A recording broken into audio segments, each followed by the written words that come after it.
तो रोमियो रोला ने 1924 में गांधी की जीवनी लिखी और फिर हिंदुस्तान के 2 और लोगों पे लिखी, रामकृष्ण परमहंस पर जो 1930 में आई और उसके बाद स्वामी विवेकानंद पर। तो रोमियो रोला ने जो गांधी पर लिखा वो पूरी दुनिया ने सराहा।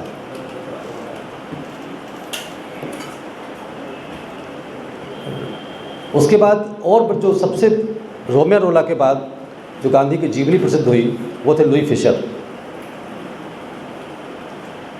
1942 के आसपास गांधी से मिलने आते हैं, जब भारत छोड़ो आंदोलन चल रहा था तो उस दौरान लुई फिशर हिंदुस्तान आए, गांधी से मिले जवाहरलाल जी के माध्यम से और वर्धा गए।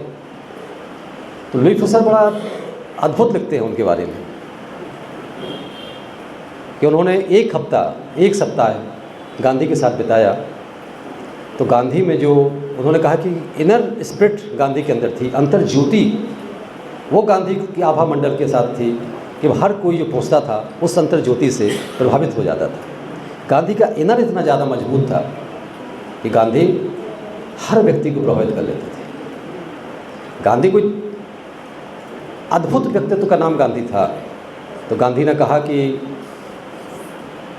बाहर की स्वच्छता और भीतर की स्वच्छता, आप तन को और मन को दोनों को स्वच्छ बनाइए।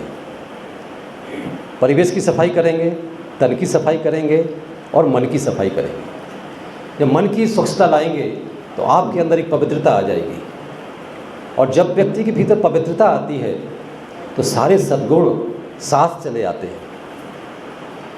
आप में सत्य आ जाएगा, आप में अहिंसा आ जाएगी, आप में मानवता के प्रति एक प्रेम आ जाएगा, किसी के प्रति दुराग्रह नहीं रहेगा, किसी के प्रति ईर्ष्या नहीं रहेगी। कोई बुराई देखोगे तो उसको देखने का नज़रिया बिल्कुल अलग हो जाएगा। उसके लिए मन की पवित्रता जरूरी है। तो गांधी की स्वच्छता तन की, परिवेश की और मन की, ये जो पवित्र बोध है, ये मित्रों स्वच्छता हमारे जीवन में आए तो आपने देखा कि हिंदुस्तान में स्वच्छता अभियान चला। मोदी जी जैसे प्रधानमंत्री बने तो उन्होंने सबसे पहले गांधी को लिया। गांधी की स्वच्छता के साथ 2 अक्टूबर को जब उनका 150वीं जयंती थी तभी दांडी मार्च भी हुआ था उसमें। आज जो CCIT का जो कार्यालय है ना, उस समय हमारे यहाँ के जो सांसद थे प्रहलाद पटेल जी, वो संस्कृति मंत्री थे।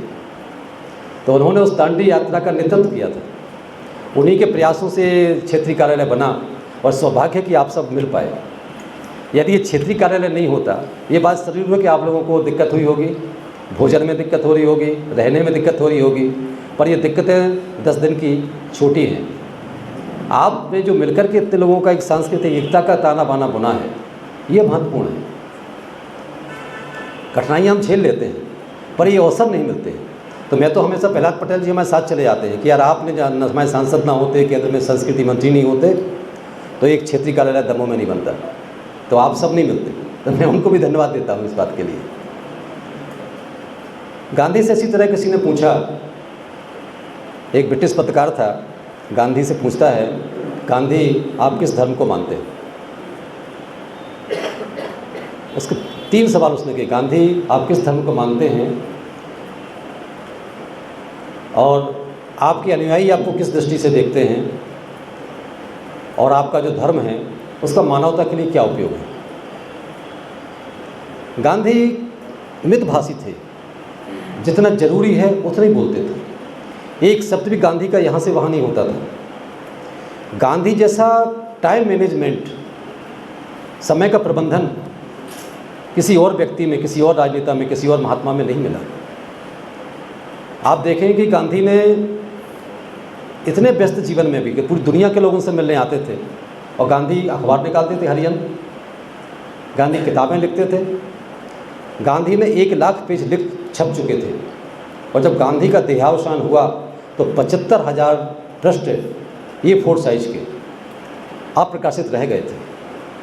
आप सोच सकते हो गांधी क्या कर रहा था भाई। मिल भी रहा था, अपनी बकरी से दूध भी निकाल रहा था, सेवा भी कर रहा था, लोगों से मिल भी रहा था और लिख भी रहा था। तो मुझे भवानी प्रसाद मिश्र याद आ जाते हैं, बड़े बड़े कवि हुए हैं, गांधीवादी हुए हैं। तो वो मित्रों ज़रूर आप नोट कर लेना इस चीज़ को। भवानी प्रसाद मिश्र की एक कविता की पंक्तियाँ हैं और हम सब कुछ, और लिखने वाले लोग हैं, पढ़ाने वाले लोग हैं, पढ़ने वाले लोग हैं, कि कुछ लिख के सो, कुछ पढ़ के सो। कुछ लिख के सो, कुछ पढ़ के सो। जिस जगह से तू जागा सवेरे, जिस जगह से तू जागा सवेरे, उस जगह से कुछ पढ़ के सो। कुछ लिख के सो, कुछ पढ़ के सो। जिस जगह कल तू जागा सवेरे, उस जगह से कुछ पढ़ के सो। हम हर जो शिक्षक लोग हैं या जो लोगों के बीच जाते हैं, वैचारिक लोग हैं, पत्रकार हैं, समाज में काम कर रहे हैं, इनको स्वाध्यायी होना पड़ेगा। आप मित्रों को ये ज़रूर मैं बताऊंगा, शिक्षक मित्रों को, कि जितना आप पढ़ेंगे उतना आप गुनेंगे और उतने ही आप प्रवाहमान होंगे। वही शिक्षक अपने विद्यार्थियों में सम्मान पाता है जो विद्वान होता है और निर्मल होता है और पढ़ाता है। कॉलेज में मेरे प्रोफेसर थे, प्रोफेसर CPT द्विवेदी साहब। 97 वर्ष की उम्र में वो देहावसान हो गया। वो एक बड़ी अच्छी बात कहते थे। कुछ दिन में कॉलेज में पढ़ाने गया, बोले नरेंद्र, और हमारे जो गुरुजी थे उनका नाम था चंद्रभान धर द्विवेदी, और उनके जो प्रोफेसर थे, फिलहाल गोरखपुरी का नाम सुना होगा आपने। अमिताभ बच्चन के पिताजी हरिवंश राय बच्चन, वो उनको इलाहाबाद विश्वविद्यालय में अंग्रेजी पढ़ाते थे। धीरेन्द्र वर्मा बड़ा नाम था, वो उनके गुरु थे। ऐसे महान गुरुओं के जो शिष्य थे वो हमारे गुरु थे।